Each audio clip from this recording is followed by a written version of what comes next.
Normas de Processo Civil. Olá, meu nome é Henrique Benassi. Iremos dar continuidade ao estudo das normas processuais fundamentais. Nós vamos trabalhar hoje especificamente com o princípio da efetividade. Veja, o princípio da efetividade é uma norma fundamental. Está prevista no artigo 4º do novo Código de Processo Civil. A ideia de efetividade traduz, a noção de direito à satisfação da decisão. Então, essa é a ideia de efetividade, de um direito à satisfação da decisão. Essa efetividade pressupõe uma duração razoável do processo e uma máxima coincidência. O que seria essa máxima coincidência? A máxima coincidência seria o quê? A perfeita sintonia entre o direito material e o provimento jurisdicional. Então, deve haver uma coincidência entre o processo e o direito material. Quando o direito material é violado, o ideal é que a parte obtenha do Poder Judiciário a tutela específica, visando justamente dar à parte aquilo que ela não teve com o cumprimento da obrigação. Essa é a ideia, então, de princípio, a ideia de máxima coincidência. Então, veja, violado o direito material, a parte poderá obter a tutela específica. Então, sempre que possível, o juiz dará a tutela específica ao invés da conversão, em perdas e danos, em uma prestação pecuniária. Essa é a ideia. Então, por exemplo, se a parte tem a obrigação de fazer, o juiz utilizará das medidas coercitivas para fazer com que o devedor cumpra com a sua obrigação. É preferível a tutela específica, que é justamente obter do devedor, do réu, o cumprimento daquela obrigação, ao invés de conversão em perdas e danos. Essa é a ideia. E veja, a efetividade seria justamente a ideia de uma satisfação de uma decisão. Essa efetividade deve ser analisada por meio de dois elementos. De um lado, eu tenho a duração razoável de um processo e do outro, eu tenho a máxima coincidência. Agora, veja, é importante a gente ressaltar que duração razoável do processo não é sinônimo de celeridade processual. Uma coisa é a celeridade processual, outra coisa é a duração razoável do processo. O que seria a duração razoável do processo?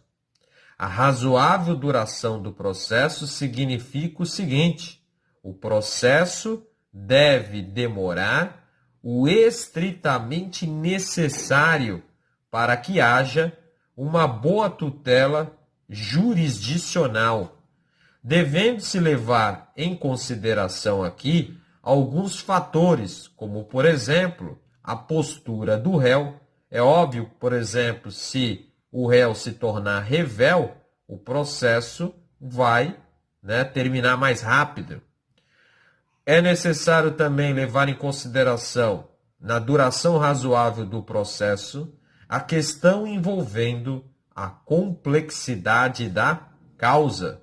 Causas mais complexas tendem a demorar, né? O processo tende a demorar mais do que quando eu tenho causas de menor complexidade.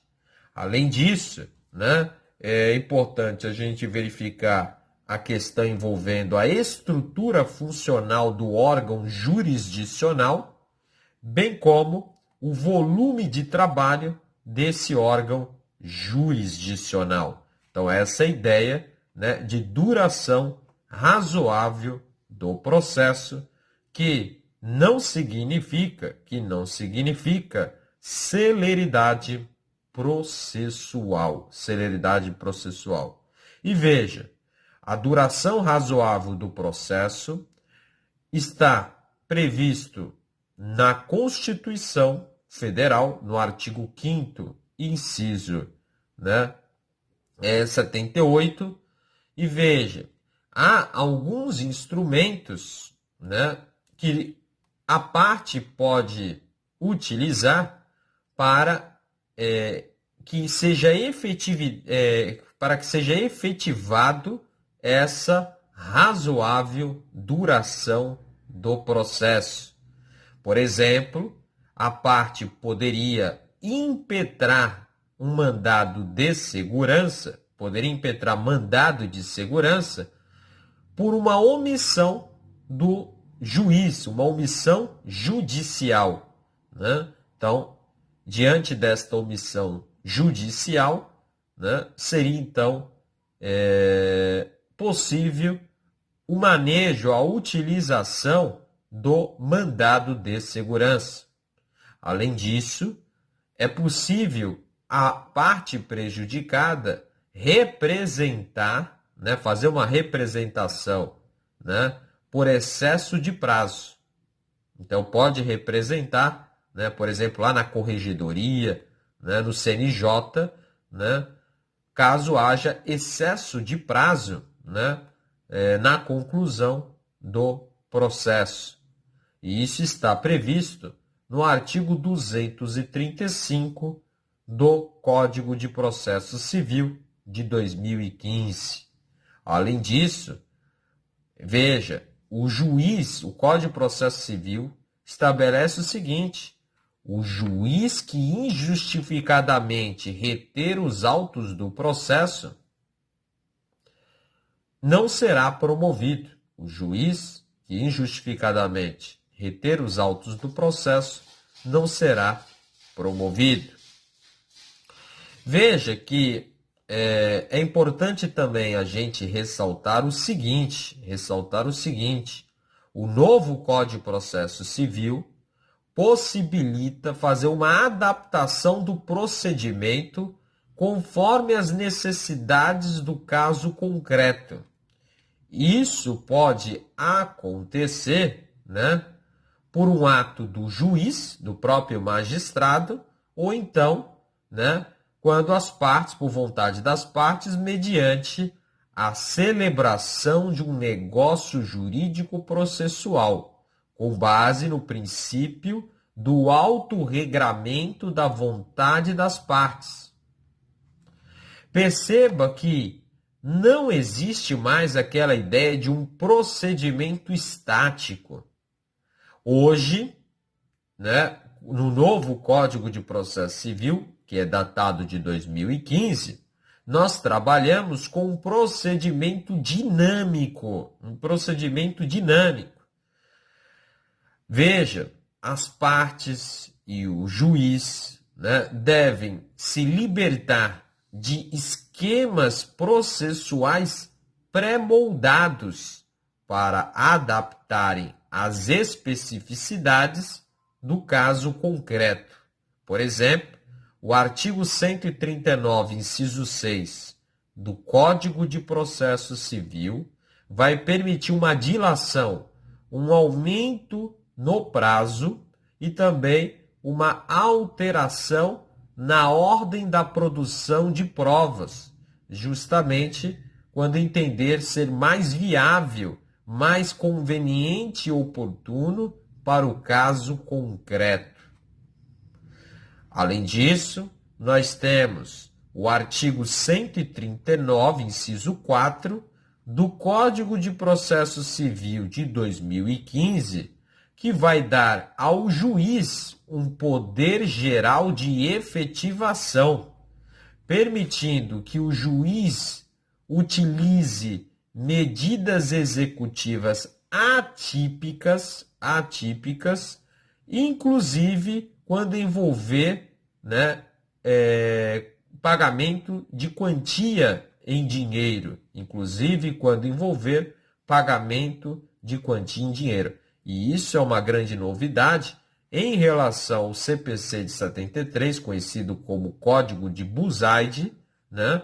Porque no CPC de 73 não havia essa possibilidade, né? Quando se tratava de obrigação envolvendo pagamento de quantia.